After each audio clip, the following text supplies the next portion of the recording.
Assalamu alaikum. Welcome to the Concepts College of Sciences again. In this particular episode, we will be talking about participles.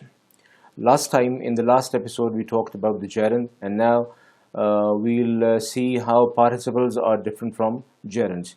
You know that both of them are verbals. They are formed from verbs, but they behave differently from verbs. We discussed that a gerund works like a noun, but the participle does not work like a noun, although it's formed from a verb. That's why it's called a verbal, so it's a verbal adjective. It acts like an adjective, it works like an adjective. So the difference between the gerund and the participle is that while a gerund, although it's formed from a verb, it works like a noun. The participles, also formed from verbs, act like or work like adjectives. Now look at these examples of the participles. This book is very interesting. Now the underlined part or the underlined word is a participle interesting. And as you can see in the sentence that it is describing the noun book. It is telling us something about the noun book, which is the subject of the sentence. So this book is interesting. What is that thing that is interesting? It is the book. I picked up the broken cup. Now broken, the underlined part, that is describing the noun cup. I picked up the cup, but what kind of a cup was it? It was a broken cup. So you can see that these two words are acting like adjectives, and they are formed from verbs. That's why they are participles. Now let's see the kind of participles that we have. We have the present participle, and the present participle is formed from verb plus ing. It means adding ing to the first form or the infinitive form of the verb, like running and swimming and walking and sleeping and so on. Now you'll be confused a bit. Isn't it the same form as the gerund? Yes, the gerund has exactly the same form, that is verb plus ing, but the present participle has also got the same form. Although they look alike, they're just like identical twins. They look alike, but they behave very differently. They function differently, they work differently, and that is what we need to understand. We have the past participle now. The past participle is actually the third form of the verb. Examples: broken, tattered, beaten, shaken, etc. When the third form of the verb is used as an adjective in a sentence, that is a participle. It's a past participle. Now we will look at examples of the present and the past participle now, and look at these examples of the present participle. I know the missing word in that sentence. Now you can see that missing, the present participle, the ing form, that is an identification of that. Now we look at the work it is doing in that sentence. Just remove missing from the sentence, and the sentence would be I know the word in that sentence. I know which word? What kind of a word? So missing describes that word. Word is a noun, and missing is describing, qualifying that noun word. That is why it is an adjective, and that's why it's a present participle and it's not a gerund. The boy took a flying leap into the water. Now again, the boy took a leap into the water, but what kind of a leap was it?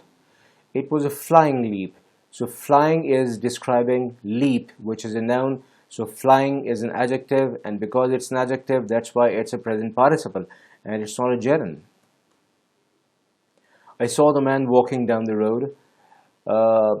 Here walking, the underlined part, which is the ing form, supposed to be the present participle, that is telling us something about the noun the man.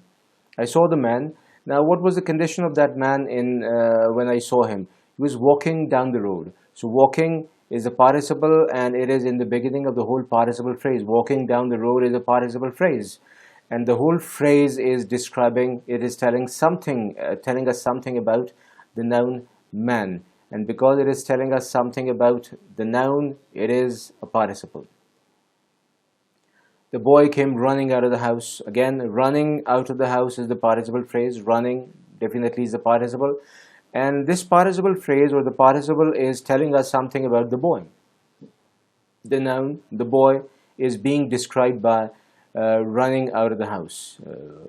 When we say that an adjective qualifies a noun, it means that it is telling us something more about a noun. So running out of the house is telling us something or something more about the boy. Now let's have a few examples of the past participle also. First one, there was some broken glass on the floor. It's very obvious. Glass is the noun and broken is telling us what kind of glass was it on the floor. So it was broken glass, and because it's an adjective, it's a participle.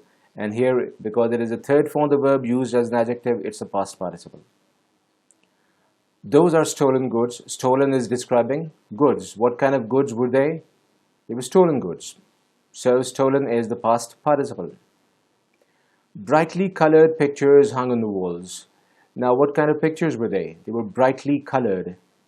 So colored, because that is the third form of the verb used as an adjective and it is describing pictures, it is the past participle. We discussed in the case of the gerund that because verbals are formed from verbs, so they have a bit of a verb in that. It means they can be qualified by adverbs, for example, and they can have sometimes their own objects also. Now look at this. Colored is the past participle and brightly is qualifying that past participle. What kind of colors, how much colored was it? It was brightly colored. So brightly is describing colored, which is a participle, and brightly colored, the whole phrase, it describes pictures. The fat of the body is fuel laid away for use. Now laid away for use, that is the participle phrase, and it is describing the noun fuel. What kind of a fuel is it? It is telling us something more about fuel. The fat of the body is fuel, but what kind? Why? What is more to it? It is the fuel that is laid away for use. Now look at these examples of some participles and notice them properly, please. Knocking at the gate, he demanded admission. Now you can see that the underlying word is knocking, which is in the beginning of the sentence. Now remember that this is not a gerund because this knocking is not the subject of any verb. Do you know what's the verb in this sentence? Knocking is not a verb because a verb must have a tense. If I ask you, for example, what is the tense of this sentence, what are you going to say? The word that describes the tense and which tells us about the tense and which can be changed according to the tense will be the verb. Yes, demanded. He demanded admission. Demanded is a verb. If we want to change, and this is the past tense definitely, if we want to change it, we can change that into the present and he demands admission, for example. He will demand admission. So this is where we change the tense. Knocking will remain the same in all the cases. That doesn't describe the tense. Knocking is the participle. Now, knocking at the gate, this is the participle phrase. Now look at this particular structure of the sentence. Knocking at the gate, this is a participle phrase beginning with the present participle. This participle phrase comes in the beginning of the sentence followed by a comma, and then comes the main clause of the sentence. He demanded admission. This is the main clause. So this is the structure of this particular kind of a sentence. Participle phrase in the beginning followed by a comma and then the main clause follows. Now knocking at the gate is telling us something more about the pronoun he, which is the subject of the verb, demanded. So knocking at the gate is the participle phrase beginning with the present participle, and it is telling us something about the pronoun or the subject of this sentence, he, that is. Now look at this sentence. Blinded by a dust storm, they fell into disorder. You can see that this is the same structure. A participle phrase in the beginning followed by a comma and then comes the main clause. They fell into disorder. Now this is beginning with a past participle instead of the present participle. So blinded by a dust storm, they fell into disorder. Now blinded by a dust storm tells us something about the subject, they, who fell who was blinded by the dust storm? It's definitely they. So it is describing they, the subject of this sentence. So pay special attention to this particular structure, please. Driven by hunger, he stole a piece of bread. The same structure, past participle in the beginning, and this participle phrase, driven by hunger, is describing the subject of the main clause, which is he. Who was driven by hunger? It was he who was driven by hunger. Hearing a noise, she turned round. Again, now this time it begins with the present participle. Now, who heard the noise? It was she who heard the noise. So, hearing a noise is telling us something about the subject to the main clause. Having completed my work, I went home. Now, this is a slightly different. It is God, you can see, having, which looks like a present participle, and then we have got completed, which is the past participle. This kind of a participle which begins with having and then is followed by the past participle is called the perfect participle. So this may be the third kind of a participle that you may come across. Having completed my work, I went home. So who had completed the work? Definitely I, the subject to the verb. So having completed my work is telling us something about the subject I. It is again a participle phrase. Another example of the perfect participle, having elected him president, we gave him loyal support. Again, having elected is the perfect participle, and this participle phrase is telling us something about the subject of the verb we. Who had elected him the president? It was we, definitely. Now that we have understood the participles, let's come to the differentiation between present participle that is, and a gerund, because they look alike. That's why they are confusing. So how to differentiate between them in the sentence? You have to definitely find out what work is that particular word doing in that sentence. Only then you can understand. It is working. If it is working like a noun, it's a gerund. If it is working like an adjective, it's a participle. The retreating army took up new positions. Look at this sentence. Retreating could be the present participle or the gerund. Now look at what work is it doing. Is it the subject of the verb here? First of all, let's start with the gerund now. Always start with the gerund. Find out if the underlined word is a gerund or not. If it is not a gerund, it must be the participle then. The verb in this sentence is took up. Took is the verb, and that is the past form of the verb. Now, in order to find out whether retreating is the subject of this verb, what do? We say what took up new positions, or who took up new positions. And the answer to that would be the retreating army, not just retreating. Basically, the army took up positions. Retreating is only describing the army. It was the army that took up positions, and retreating is telling us what kind of an army was it, what state was in it. So retreating is actually describing army. The subject of the verb took up is army, not retreating. So because retreating is not the subject of the verb, it is not a gerund, it's a participle. And we can understand that it is describing a noun. Retreating, describing the noun army. They hated retreating before the enemy. Retreating again, and this time let's see what's the function of this word here. Now look at this. The verb in this sentence is hated, which is the past form, definitely. The subject of that is they. Who hated? They hated, definitely. They hated what? Now the answer to what is they hated retreating. So it means retreating in this case is the object of the verb hated. And when it is the object, it means it's working like a noun, and so it's a gerund. It's not a participle. By working hard, she hopes to get the garden ready for sowing seeds. Now we've got two words here, working and sowing, which may be participles, present participles, or gerunds. Let's see what they are. The verb in this sentence is hopes, and the subject of that is he. He hopes to get the garden ready. for sowing seeds, that is. What is working then? You see that working is preceded by a preposition. And the word that follows a preposition is a noun always. So working is a noun. And when it's a noun, it's a gerund. By working hard, then becomes a gerundive phrase. Similar is the case with sowing. Sowing is preceded by the preposition for. So sowing is also, he hopes to get the garden ready for what? So it's sowing seeds, which is the gerundive phrase. Sowing would be the gerund because it is working like a noun. Just like a noun, it is preceded by a preposition.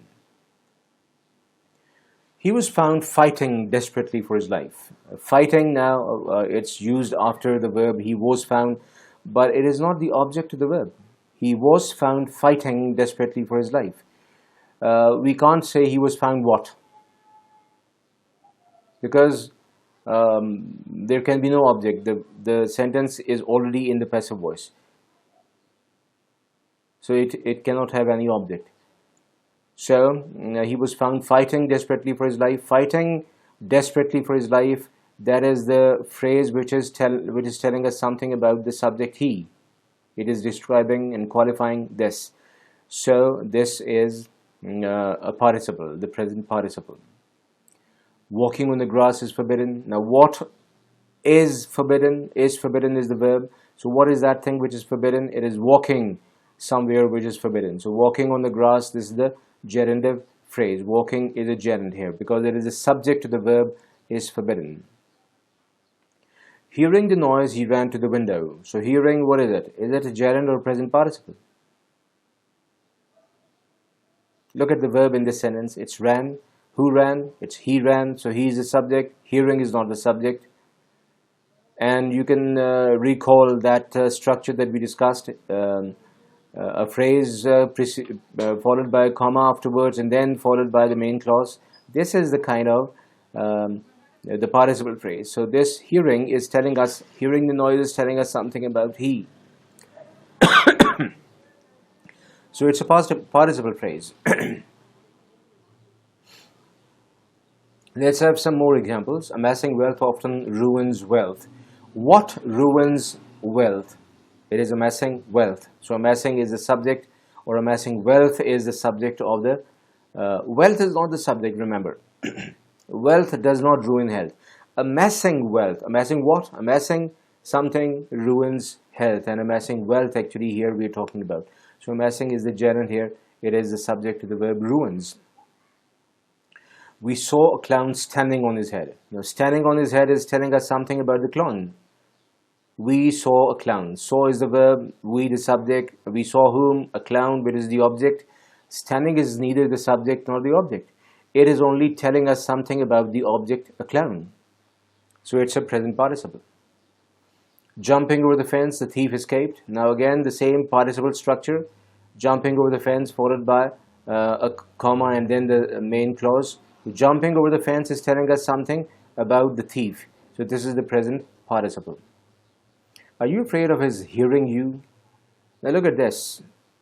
Are you afraid of what?